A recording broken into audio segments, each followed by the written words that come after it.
lot of people listening will probably most likely know me from social media. YouTube is the biggest platform we're on.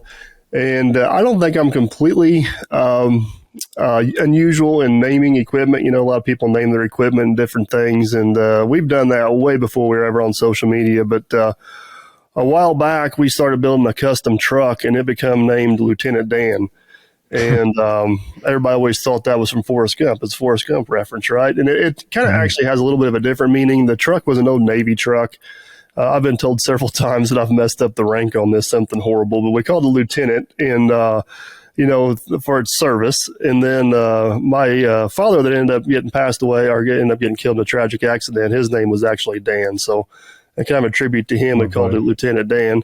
And then we got another truck, which is an off-road articulated truck. And my wife was being funny one night, and she thought going with the kind of the Forrest Gump theme, she decided to call it Bubba Dump, and it stuck. So, whenever you name a piece of equipment like that, especially on YouTube, it almost becomes like another character. It's another person, right? So it's kind of taken off and going. And there's, some of the stories about how stuff got named is a little bit of an insider stuff, but the guys that follow along close kind of know what we're talking about. So it's fun. It's cool.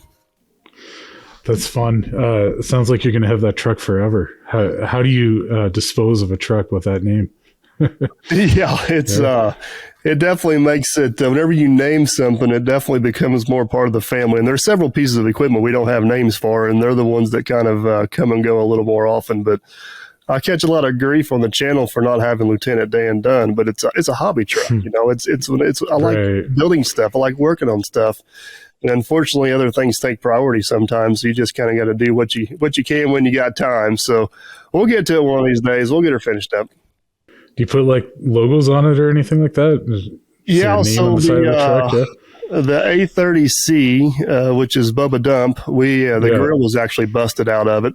So we made a custom grill that goes in it, and it's got Bubba Dump on it. And then we got some merchandise made up selling for some Bubba Dump. That's another opportunity it gets is, you get to sell merchandise with different names on stuff. But that is fun. Yeah. Yeah, it's a whole nother element to what we do. So people get invested in it, which I understand, and these pieces become part of the family.